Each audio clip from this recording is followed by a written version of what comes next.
Baik, Assalamualaikum warahmatullahi wabarakatuh. Perkenalkan, saya Sugeng Syabani dengan NIM akhir 03. Di sini saya akan memaparkan terkait hasil laporan praktikum praktik instalasi komersil, yang dimana di sini saya mengerjakan job sheet 9 sampai 10, yaitu sistem kendali motor pompa air dengan box panel.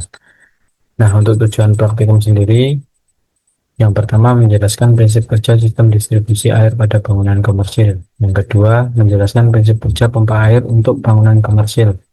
Yang ketiga, merangkai rangkaian kendali motor listrik 3 fase untuk sistem pompa air bangunan komersil dengan baik dan benar pada box panel. Yang keempat, merangkai rangkaian daya motor listrik 3 fase untuk sistem pompa air bangunan komersil dengan baik dan benar pada box panel.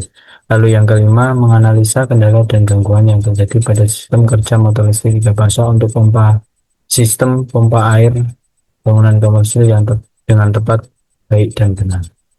Nah, di sini untuk alat bahannya, saya menggunakan alat multimeter, isolation tester, tang ampere, dan alat pelindung diri atau APD. Untuk bahannya sendiri, di sini saya prakteknya kemarin menggunakan trainer kit, yang dimana terdapat satu set radar, magnetic kontaktor satu buah, thermal overload relay satu buah, push button on satu buah, push button off satu buah, lalu pilot lamp merah, kuning, hijau masing-masing satu buah, lalu selektor auto manual satu buah, WLC Omron 61F di AP satu set, lalu elektroda lilin 3 buah, MCB 3 pas satu buah, MCB 1 pas satu buah, lalu kabel jumper NDAF merah, biru, kuning, hijau satu. Nah, lalu di sini ada job safety analysis, yang dimana saya melakukan praktek di tanggal 12 Mei 2026 di lab instalasi dan mesin listrik. Di sini job safety itu menganalisis terkait potensi bahaya apa saja yang akan terjadi dan bagaimana upaya pengendaliannya. Di sini untuk urutan kerja yang pertama yaitu menyiapkan alat dan bahan praktikum. Untuk potensi bahayanya bisa terbaris benda tajam, terjatuhan benda berat. Untuk upaya pengendaliannya menggunakan APD atau alat pelindung diri dan periksa komponen apakah layak digunakan. Lalu yang kedua, merangkai kabel jumper ke trainer sesuai wiring diagram. Di sini potensi bahayanya tertusuk kabel, tembaga kabel. Lalu upaya pengendaliannya gunakan APD terutama sarung tangan safety. Lalu yang ketiga, pemasangan elektroda lilin dengan ember berisi air. Potensi bahayanya terpaksa karena tumpahan air. Lalu konsleting. Upaya pengendaliannya gunakan APD, perhatikan ember yang berisi air, pastikan area tetap kering. Lalu urutan kerja yang keempat, pengujian rangkaian dengan aliran listrik. Di sini potensi bahayanya tersedot aliran listrik atau konsleting. Lalu upaya pengendaliannya gunakan APD atau alat pelindung diri.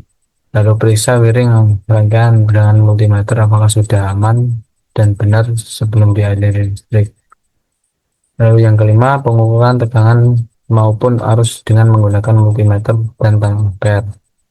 Di sini resiko bahaya atau potensi bahayanya, resiko alat rusak, MCB trip jika salah dalam menambahkan probe maupun selektor. Lalu upaya pengendaliannya, gunakan prosedur pengukuran dengan baik dan benar. Pastikan selektor pada alat ukur sudah sesuai posisi yang benar atau sudah sesuai dengan apa yang akan diukur. Lalu yang keenam, membongkar dan merapikan tempat praktikum. Potensi bahayanya bisa tertusuk dan tergores tembaga kabel, lalu bisa tersentuh aliran listrik. Upaya pengendaliannya, gunakan APD dan pastikan sumber sudah dimatikan sebelum membuka rangkaian. Lalu untuk selanjutnya di sini ada wiring diagram, yang mana kita menggunakan 3 fase untuk motor 3 fase. Kita menggunakan daya 3 fase. Yang mana di sini ada RST untuk rangkaian dayanya, di sini RST, lalu masuk ke MCB 3 fase, lalu keluar masuk ke magnetic kontaktor pada kontak 1, 2, 3, 4, 5, 6, lalu keluar masuk ke thermal overload relay atau TOR, lalu masuk kemudian ke motor 3 pas. Untuk rangkaian kendalinya di sini fasa kita ambil dari satu, satu RST ini, lalu masuk ke MGB 1 pas atau kita kabel ya, lalu masuk MGB 1 pas, MGB 1 pas masuk ke emergency, lalu emergency masuk ke 97 dan 97 di tor ini, lalu dikabel dengan 95 dan kabel lagi ke 21 sini. Lalu untuk outputnya di sini 98 dikabel dengan selektor ke eh, jalur masuknya atau ke kontak utamanya 98 ini atau ini ya. Lalu di posisi manual atau M ini masuk ke off. Setelah off keluar ke masuk ke on. On dikabel dengan 14 on masukan ya. Lalu on keluaran dikabel dengan 13 pada kontaktor di sini. Lalu 13 dikabel lagi masuk ke WLC TA. WLC TA ini. Lalu yang auto dari selektor langsung masuk ke terminal lalu ke TC. Setelah itu untuk elektrodanya tadi E1 itu untuk batas atas, E2 batas bawah, E3 batas bawah. Nah, di sini ya. Terus lalu untuk radarnya sendiri kita memainkan kontak netral. Netral di sini masuk terminal lalu dikabel ke lampu hijau, lampu kuning, lampu merah, lalu ke A2 kontaktor, lalu masuk ke A1 radar dan keluar A2, lalu masuk ke S0 pada WLC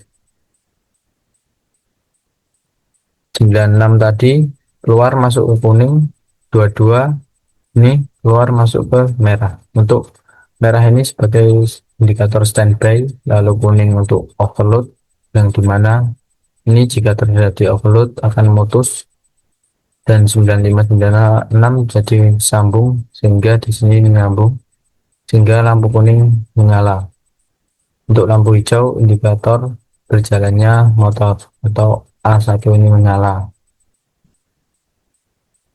Lanjut di sini untuk hasil praktikumnya, gambaran dan di sini ada embernya untuk pengukuran. Nah, di sini saya mengukur di beberapa titik tegangan. Untuk mengukur tegangan saya mengukur di beberapa titik, yaitu yang pertama ada MCB.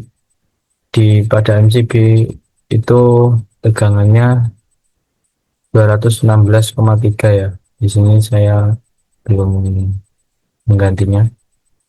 Untuk di titik magnetic kontaktor itu 217,3. Lalu di beban lampu 217,5.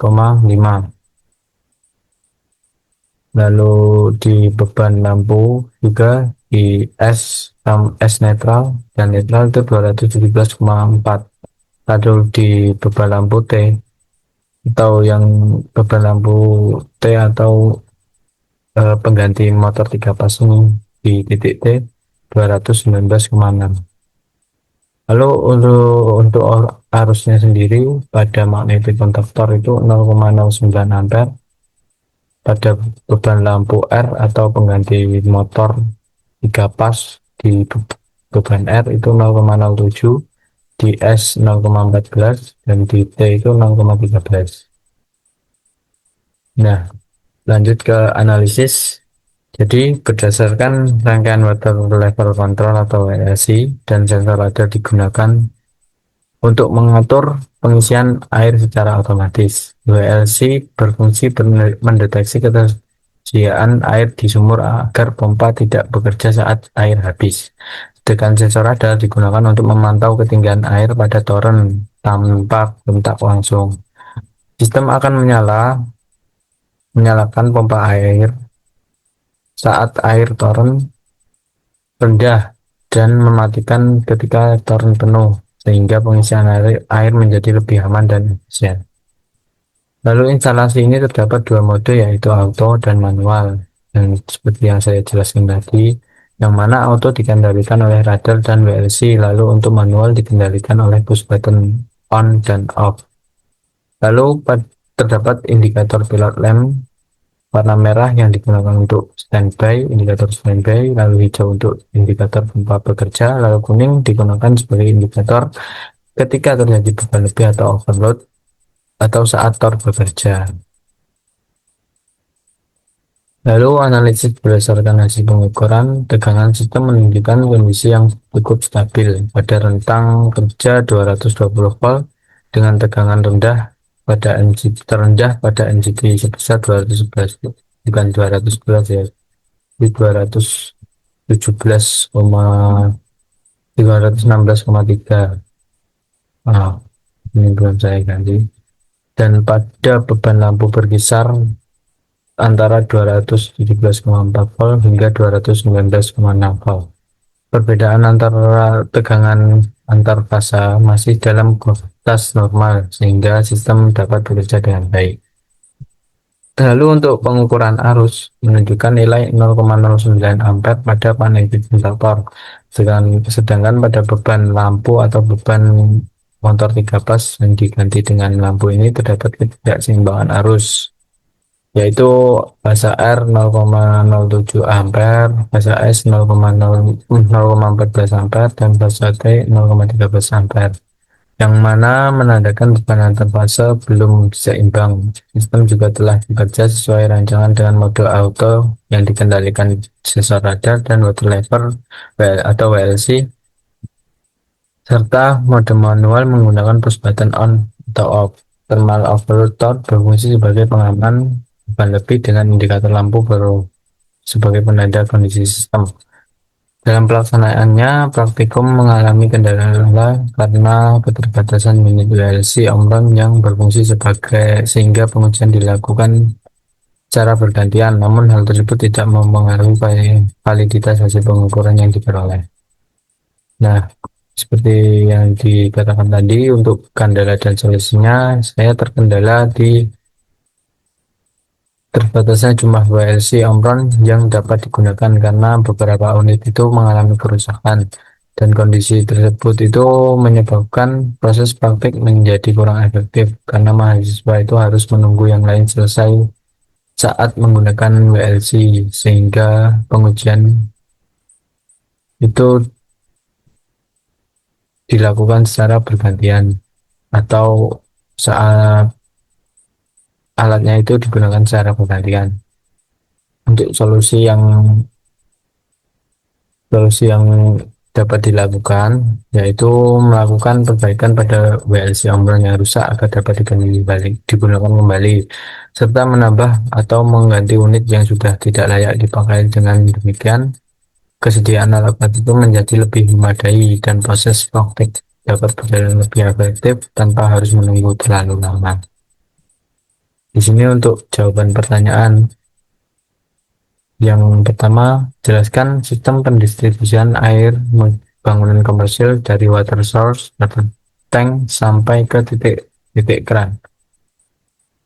Jadi untuk sistem pendistribusian air pada bangunan komersil itu dilakukan secara bertahap agar kebutuhan air dapat terpenuhi dengan stabil. Air yang berasal dari sumber utama seperti PDAM atau sumur ini kemudian ditampung terlebih dahulu pada ground tank atau penampungan bawah sebagai cadangan air. Setelah itu, air dipompa menggunakan pompa transfer menuju roof tank atau tangki penampungan atas bangunan. Dari roof tank, air didistribusikan melalui jaringan pipa menuju titik-titik pemakaian seperti kran, wastafel, toilet, dan shower. Sistem ini digunakan untuk menjaga tekanan dan ketersediaan air tetap stabil, terutama pada bangunan bertingkat atau bangunan komersil dengan kebutuhan air yang besar. Lalu soal nomor 2, apakah perbedaan antara pompa submersible dan pompa transfer?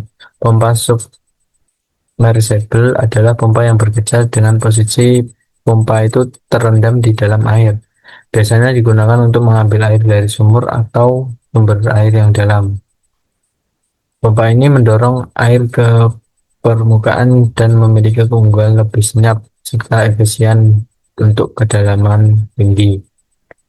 Sedangkan pompa transfer itu adalah pompa yang digunakan untuk memindahkan air atau dari satu air dari satu tampungan ke tampungan lain.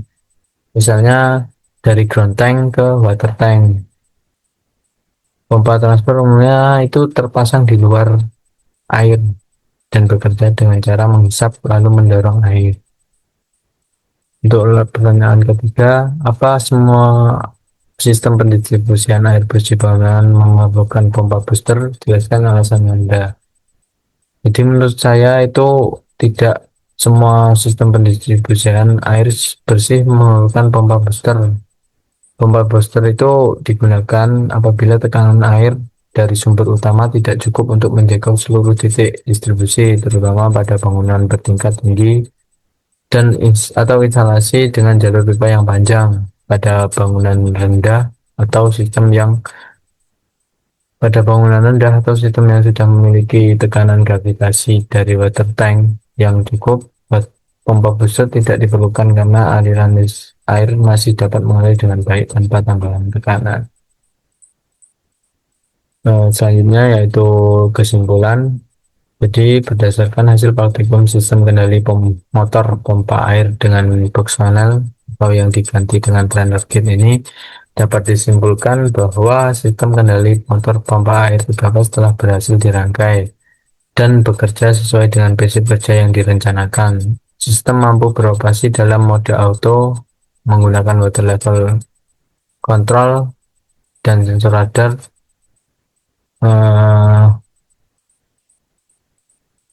Walaupun ada beberapa kendala di WLC-nya ya.